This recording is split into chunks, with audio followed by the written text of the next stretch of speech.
warahmatullahi wabarakatuh. Saya Elia Fatma dengan NIM 2501050262 dari Rombel F. Baik, di sini saya akan sedikit menjelaskan materi-materi yang sudah dipelajari terkait pengantar ilmu pendidikan. Yang pertama ada ilmu dan konsep dasar pendidikan. Pendidikan merupakan proses sadar dan terencana untuk membantu peserta didik mengembangkan potensi dirinya. Sebagai bidang ilmu, pendidikan bersifat ilmiah karena memiliki teori, metode, dan prinsip yang bisa diuji. Unsur pendidikan meliputi pendidik, peserta didik, tujuan, isi, metode, sarana, dan evaluasi.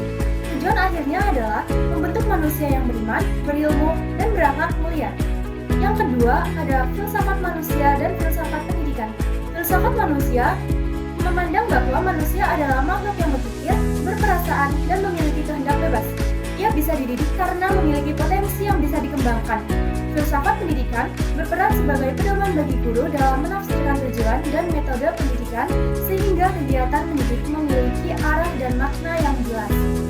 Yang ketiga ada landasan pendidikan. 1. Filosofis, Pancasila sebagai dasar nilai dan arah pendidikan. Yang kedua ada psikologis, pendidikan harus sesuai tahap perkembangan anak. 3. Sosiologis, pendidikan menyiapkan peserta didik agar mampu hidup bermasyarakat. 3. Yuridis, berdasarkan UU 1945 dan UU Sistem Pendidikan Nasional, landasan ini menjamin pendidikan berjalan sesuai nilai dan norma bangsa. Yang keempat ada asas nasional dan pendidikan. For all, asas pendidikan nasional meliputi demokrasi, keadilan, dan menjunjung hak asasi manusia. Konsep Education for All menegaskan hak setiap individu untuk mendapatkan pendidikan tanpa diskriminasi. Yang kelima ada etika profesionalisme dalam pendidikan guru. Memiliki peran strategis sebagai teladan moral, etika guru mencakup kejujuran, tanggung jawab, dan penghormatan terhadap martabat manusia. Profesionalisme guru berkompeten dalam bidangnya, menguasai materi, metode, serta memiliki kepribadian yang kuat. Guru profesional tidak hanya mengajar, tapi juga mendidik dan membutuhkan karakter. Yang keenam ada dimensi. Dimensi kemanusiaan pendidikan harus mengembangkan 5 dimensi utama manusia. Yang pertama ada fisik, menjaga kesehatan dan keterampilan jasmani. 2. Intelektual, mengasah kemampuan berpikir dan bernalar. 3. Emosional, menumbuhkan empati dan pengendalian diri. Yang keempat ada sosial, pembangunan kemampuan kerjasama dan komunikasi. 5. Ada moral spiritual, membentuk nilai, akhlak, dan keimanan. Kelima, dimensi ini menjadikan manusia seimbang antara ilmu dan moral. Selanjutnya yang kedua adalah mengapa ada orang baik dan jahat dan bagaimana upaya guru membentuk murid yang baik. Perilaku seseorang terbentuk dari gabungan faktor internal dari hati, nurani, kepribadian, moral, dan eksternal yaitu lingkungan, keluarga, sekolah, masyarakat, dan sebagainya.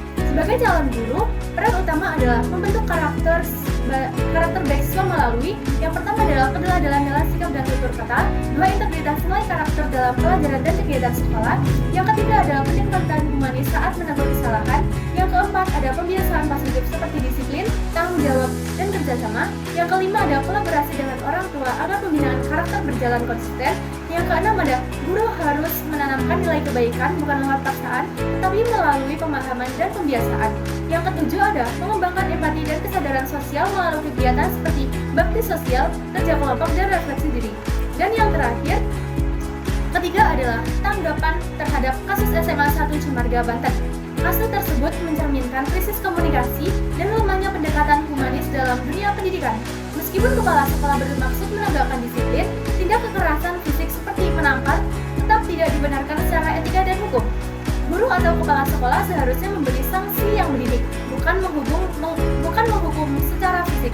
Namun di sisi lain, siswa dan orang tua yang sebaiknya memahami bahwa peraturan sekolah wajib dihormati. Solidaritas siswa yang mogok seharusnya diarahkan ke bentuk dialog dan introspeksi bersama, bukan menuntut pemecatan guru secara emosional. Pandangan saya terhadap kasus tersebut antara lain, yang pertama ada semua pihak harus belajar dari peristiwa ini. Yang kedua, kepala sekolah perlu mendapat pembinaan, bukan langsung dicopot tanpa proses yang adil. Yang ketiga, ada siswa harus diberikan pendidikan karakter dan disiplin yang konsisten. Yang keempat, ada pemerintah perlu memperkuat pelatihan manajemen konflik dan komunikasi efek bagi pendidik. Yang kelima, ada sekolah harus menjadi tempat yang nyaman, adil, dan manusiawi bagi semua pihak. Sekian dari saya. Terima kasih. Wassalamualaikum warahmatullahi wabarakatuh.